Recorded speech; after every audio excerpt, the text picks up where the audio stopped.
Hello everybody and thank you for joining me. This is Ciara from Ciara T Designs, and today I have this Father's Day card to share with you that's a part of a hop, and I'll talk a little bit about that hop in a minute.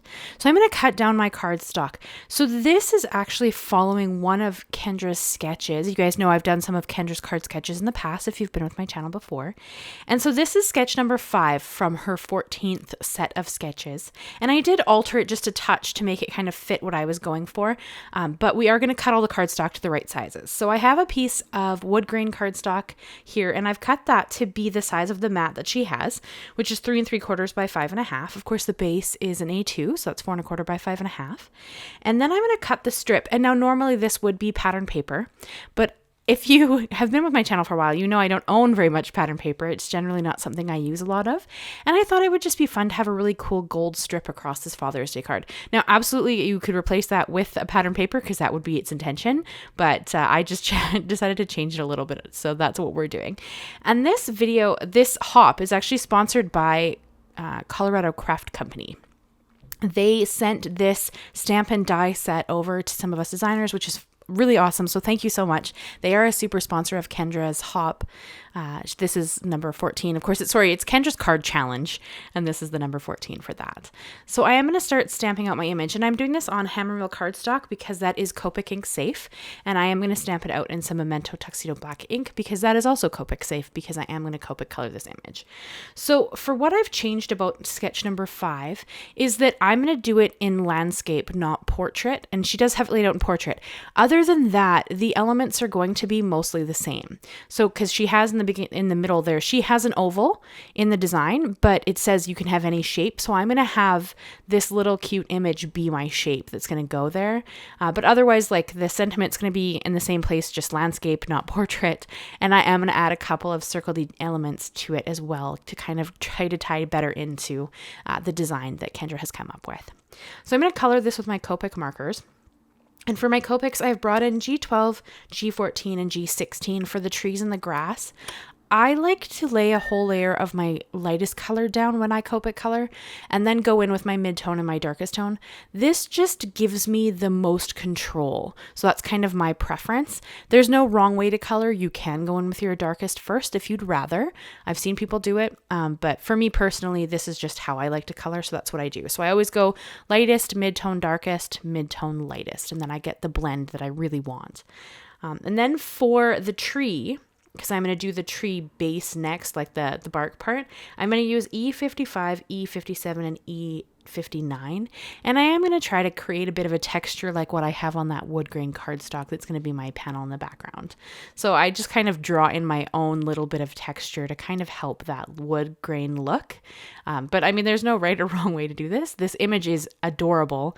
When I saw this stamp set, it really made me think of Father's Day. And of course, Father's Day is coming, so it's never a bad idea to get a little bit ahead. So that's kind of what I was thinking. And I just kind of thought that this would be super cute because it's a cat laying in a hammock. And if you know me and you know my channel, you know that I have several cats and they pop up in my videos all the time. And so this image just really was something I had to work with, and it was just incredibly adorable. So that's kind of what I was thinking when I did this. I'm not going to introduce any new colors other than N3 and N5. Those are neutral grays, and that's what I'm going to color the little cat with, just because I felt like it was a good neutral. It didn't really take away from the color. The only color in the card is the trees, really, and the grass. So I kind of thought that that was just a fun way to have it match the wood grain, because the wood grain is dual green. It's like a gray and white color. So I thought that was pretty cute. But some more about the hop. So this hop, there is a bunch of designers. There's a full playlist you can check out. There's the list in the description. You can go and check it out and watch other designers in this hop. And as I said, it is Colorado Craft Company, sorry about that, did sponsor this. They are doing the hop. They are a super sponsor for Kendra's card challenge, and they did send us these stamps and dies. At least me. I assume the other creators got the same one. They might have gotten different ones. I don't know until we watch the hop, but it's pretty great that they sent those out. There is a giveaway. You have to enter by May 31st. There's a link down in the description that you can click on to check out, and it will be announced on Kendra's channel, so you'd have to go and jump over there. And then everything is in the description. So if I miss any information or you have any questions, check the description down below, and there will be all that information down there. So hopefully I don't miss anything, but If I do, it is all down there, so you can go and check out that information. And then, I did add a little bit of blue to the little bird that's sitting up on top of that tree. And the bird, I just used 2 colors. It's BO2 and BO5. And I just thought that was kind of a fun color because it's just very, very masculine palette. I struggle with masculine cards. I have a hard time with them just because I tend towards florals and bright and vibrant colors and sparkle and glitter. Like that's my normal kind of color palette. So when I think to try to make masculine cards, I struggle a little bit to come up with what I want them to look like. So hopefully I did this one justice. I think we'll be sending this one to my husband's father. And then I'll make another one for my dad. But I think it came out really cute. And I think that this stamp set really leans itself to be really cute for Father's Day cards. Because the other image is a little cat fishing. So I thought that was pretty cute. And they did send the matching dies as well. So we are going to run this through my die cutting machine so that I can use this as the shape in sketch number 5. Now for this sentiment, I'm not going to show it to you guys because I did this actually in a past video. I have a set from Spellbinders that does 4 hot foiled sentiments at the same time. 2 of them are Mother's Day related and 2 of them are Father's Day related. So when I made some Mother's Day cards, back in like April, I still had the Father's Day sentiments left and ready, and I really wanted to use them. And they were gold heat foiled. So that's what you're going to see me bring out and use here in a minute because I'm a big believer of using what you have, and I had already made these. So make sure you go and check out that Mother's Day video. I'll try to have it linked here so you guys can check it out if you're interested to see how I hot foiled those. But I did also cut a second layer of the same white cardstock just to put behind this layer, only for stability because the trees are a little bit thin and I just wanted them to have a little more stability when I adhered them down on the panel. That's the only reason. You don't need to do that step if you'd rather not. I just felt like I needed it to have a little more weight as it is the most colorful part of this whole card design. So now we're just going to lay everything back out the exact way it's laid out in the sketch.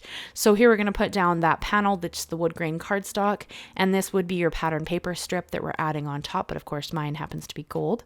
And it is slightly higher to the top, and I thought that was kind of fun because of how it sits behind the trees. It almost looks like it's like a horizon line, though it isn't. It just kind of looks like that, and I love that look. And then we are going to just adhere my trees down like right on the card there.